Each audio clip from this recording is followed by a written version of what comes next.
Hey there, skeptics. We've got a head scratcher today.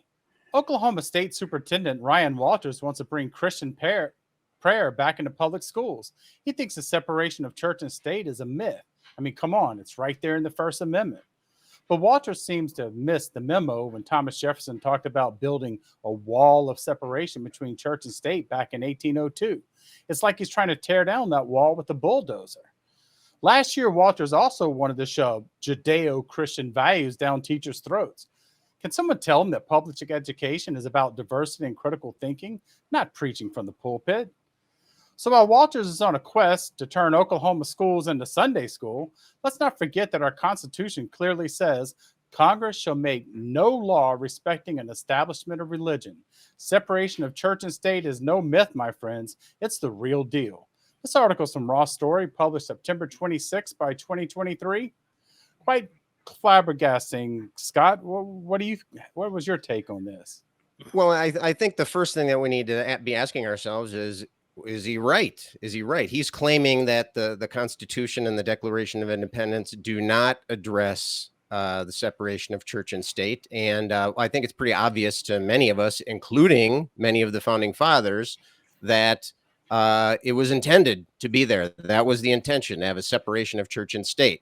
Now, let's look at it from his perspective. I looked up, I found an article on the Liberty Champion. So you know it's going to be good. The Liberty Champion. That's the student newspaper for Liberty University. And Mia Nelson wrote in there, "There's an unfortunate trend in America today towards the belief that religion and politics are two separate entities that can't intersect.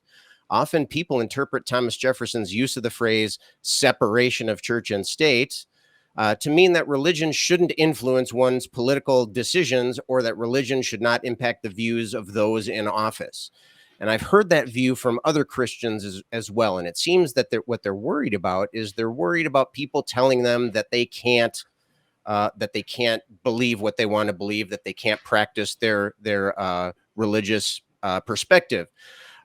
Continuing in the article, the wall of separation is to keep government from influencing our religious practice, not to keep our personal religious views separate from who we vote for and what issues we stand up against. And I think that anything that's trying to restrict what a private citizen believes on and how they practice their religion, I don't think any of us are in favor of that. And I'm not even sure that's possible to restrict what somebody believes. But I think they're taking it a step too far. I think that they're couching what they're saying as if they're worried about their protecting their own sacred religious beliefs. But what they're doing, the effect, what's actually happening is that they are restricting the religious beliefs or lack thereof of others. Right. And so it's kind of a bait and switch on that. Kelley, you want to, what are your thoughts on that? Yeah, I think you're right. Deeper here. I think you're right. Totally. And one of the things that I think they don't really understand is that separation of government and religion was put there to protect them, right? Not to hinder them. Our forefathers were still remembering 100 years of political and religious unrest throughout Europe, the French Wars of Religion, all the passing from Catholicism to Protestantism through England, the things that drove the Pilgrims and the Puritans here to start the first colonies. And they didn't want to see that happening again in this country. And that's why they put that into the First Amendment, was to prevent that from happening. And I think you're right, Scott. A lot of them look at this as hindering their ability to adhere to their religious beliefs when they go into politics. And that's absolutely not what it's there for. But it is there for us to not become a theocratic state. And I think that's really, really important that we remember that too. Cynthia, you want to add to that? Yeah, sure. I can add to that. But you guys really gave a excellent breakdown of why the superintendent of Oklahoma is full of shit. It absolutely don't mince your words, Cynthia. Just give it to us straight. Give us the straight dope here. I'm gonna try. I'm gonna try, Scott.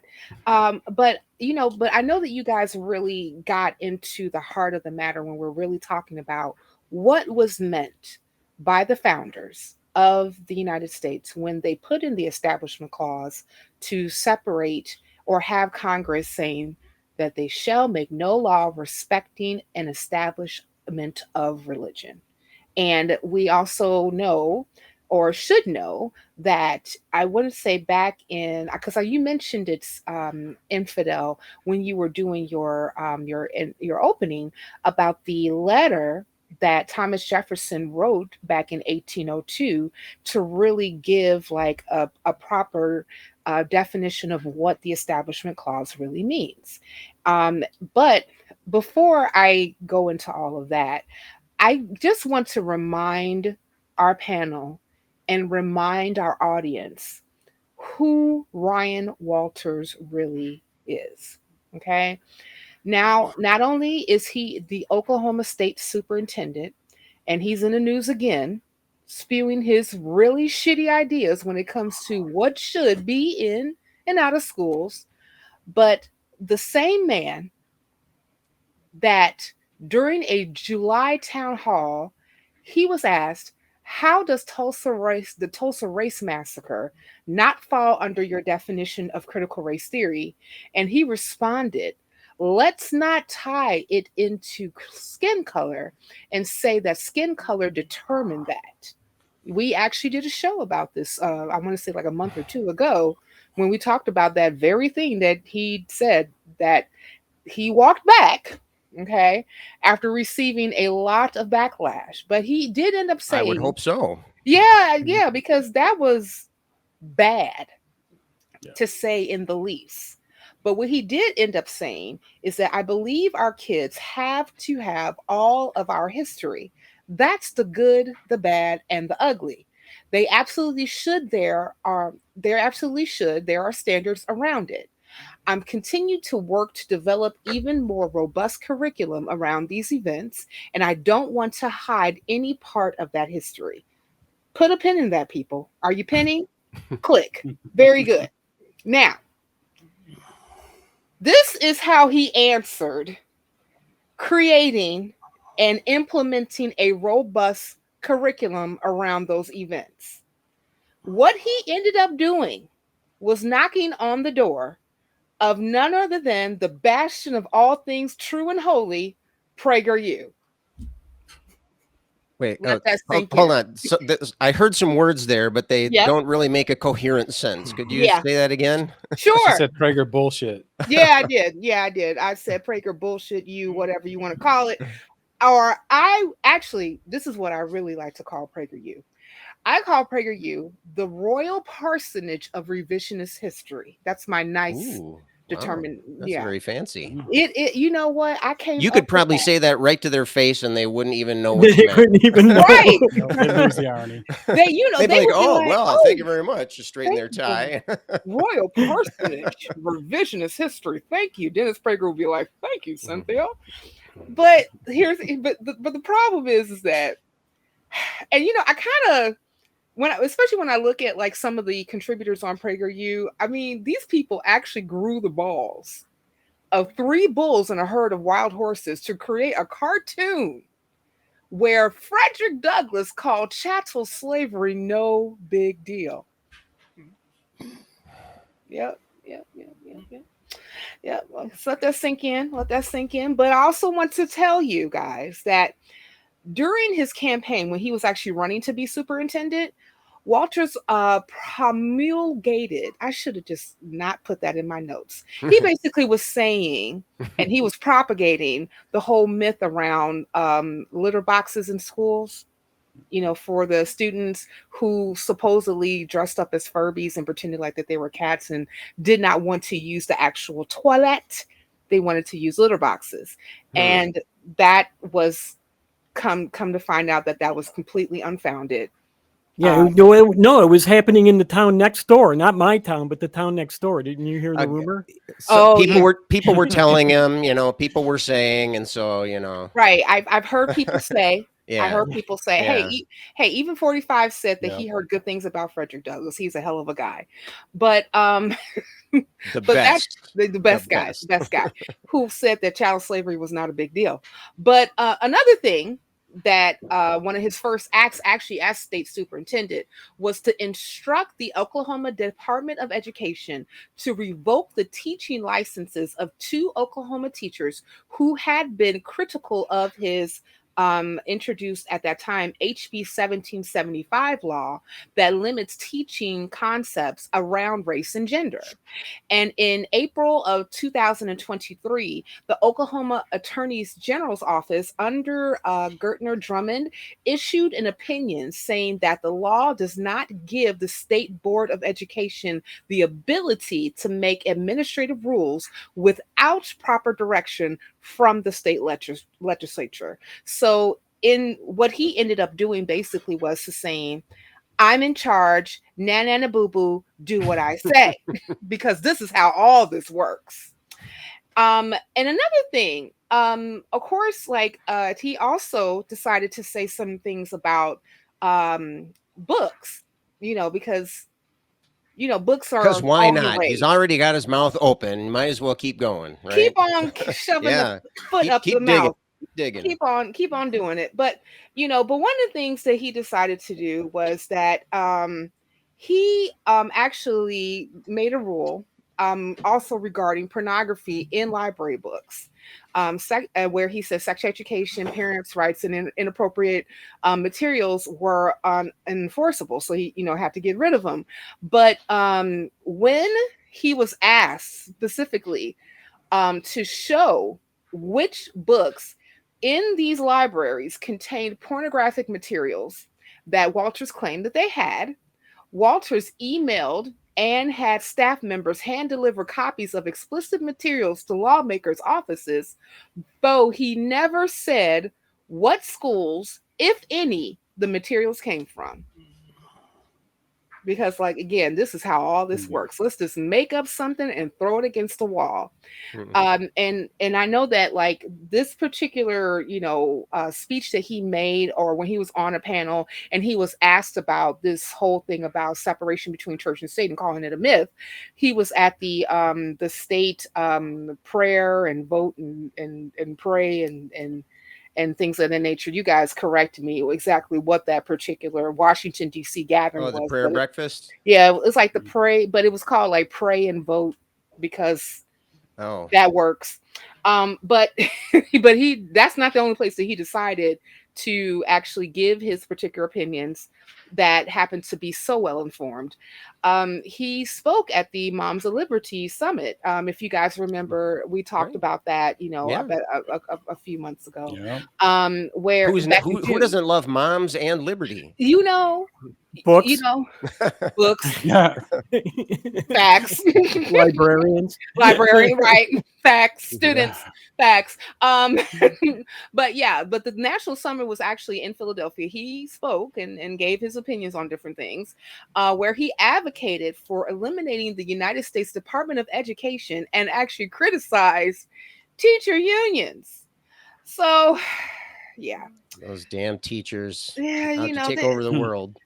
Scott, I always suspected you of taking over the world in some cases. I'm getting there. I'm getting there. Yeah, especially, I have to help my child with homework. How dare you? You got to Scott's only in mid-management within the whole plot. So yeah, they only give me a portion of the agenda ahead of time. So, we'll keep working on it. Maybe you'll actually move up in the upper echelons of. Oh, wait, I'm not supposed to be talking about this. Are we recording? We're not recording. That's why you're only no, not at all. You're safe. All right. You're safe. Nobody watches this show anyway, so I'm okay.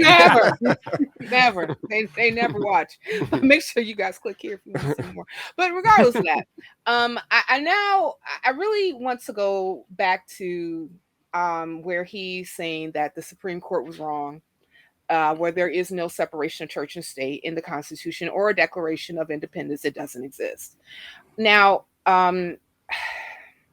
we've mentioned a few times, this a few, if memory serves me correct, about the First Amendment's established clause that prohibits government from making any law respecting an establishment of religion. I think that we've done that. And this clause not only forbids the government from establishing an official religion, but it also prohibits, as you all have eloquently put, the government actions that unduly favor one religion over another. And also, for all of my fundies on the panel, and also that's out there in YouTube and in internet land, if you do not remember the name Vashti McCullum, I believe Vashti McCullum. Like, if you were an ex-fundee and if you actually watched any televangelist television, especially in the 70s, the 80s, and the 90s, Vashti McCullum was every televangelist's mention of why they would almost have seizures on air. Can I tell you who this woman is? Well, please. Vashti McCullum was the one who fought to ban religious education classes from an Illinois public school. And her case was the one that went all the way to the Supreme Court back in 1947, where the Supreme Court began to interpret the First Amendment religious established clause known as the separation of church and state. So a lot of times that they always talk about that wicked woman who took prayer out of schools, that's who they're talking about. Vashti McCullum, who is now my hero. But regardless of that,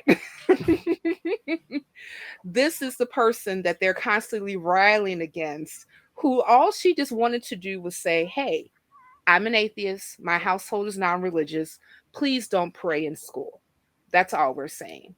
And I know the Infidel has more to say. So, Infidel, what else you got for us?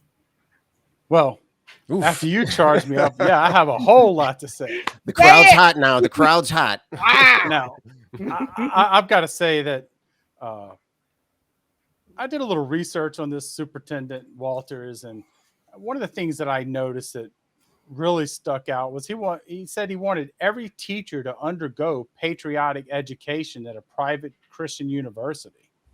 Now that's just send the chills down the spine of anyone, whether you consider yourself a patriot or otherwise. How do you teach patriotism?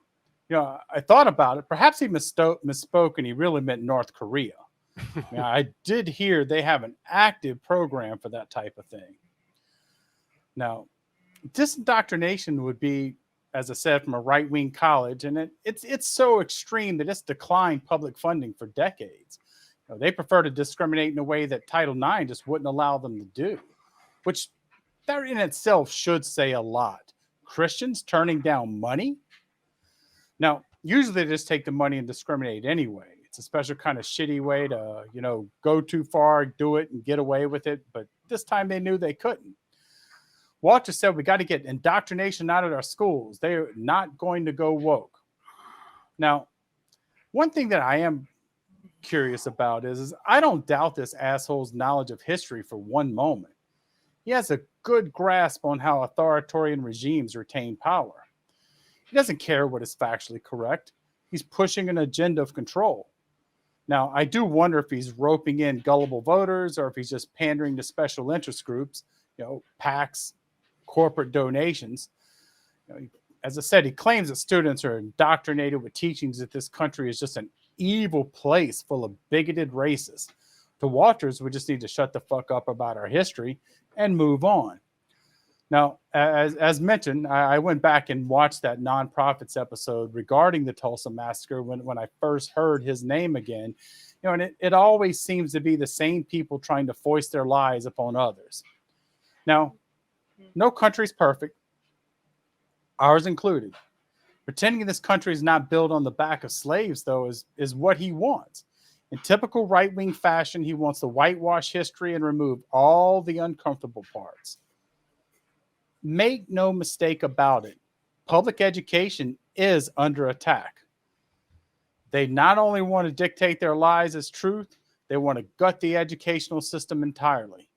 Their goal is religious schools paid for by taxpayer money.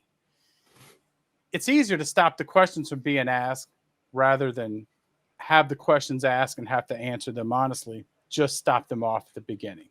So, Scott, did you have anything else? Yeah, well, first of all, I think that's the cowardly approach, right? Is if you don't want to have to answer the questions, then just shut them down at the beginning. But I think what we can see happening here is a thread of paranoia through all of this. It's all about, in the name of protecting your own rights, stepping on the rights of others. But there's good news coming. There's good news here, and that is that our society, whether we like it or not, and I happen to think this is a great thing, this is an awesome thing, we're becoming more and more pluralistic.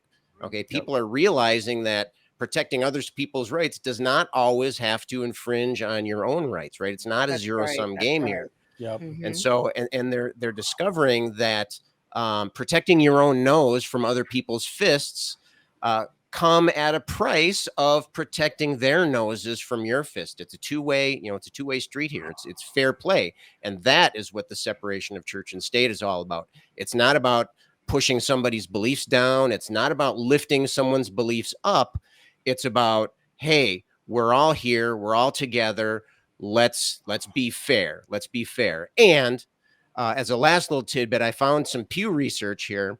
They did a poll in, I believe it was 2021, and it shows that 55% Americans consider themselves to be strong or moderate church-state separationists. So there's a majority in favor of this idea, and only 14% consider them church-state integrationists. And 18% had mixed views and 12% expressing no opinion. But we can see that there is a vastly overwhelming wave of support of this idea. It just all boils down to, will our voice be heard, or will legal manipulations win the day? I don't know. Cynthia, wrap up for us. One of the things that also happened during his campaign is that he was fined for 14 violations of state campaign finance ethic rules. And he also contested 13 of those violations, but he is still in his seat. All in all, he is a bastion of all that right and good in America politics, and also in education. Goddamn. But one of the things that I did want to just wrap us with is that it is clear as fuck that the Establishment Clause was for a wall between church and state, religion and government, and it is not a myth. This is something that Jefferson made quite clear when he wrote his letter back in 1802 to actually explain it to the Baptists that he was writing to at the time. And also to want to give you guys this little tidbit in my research. I found out that when we were still within colonies, that Jefferson and James Madison felt that state support for a particular religion or for any religion was improper, and they argued that compelling citizens to support through taxation a faith that did not follow violated their natural right to religious liberty. The two were aided in their fight for de-establishment by the Baptists, the Presbyterians, the Quakers, and other dissenting faiths of the Anglican Virginians. So, Superintendent of Education in Oklahoma, learn your fucking history. Woof. And if you want to learn some fucking history too, click here.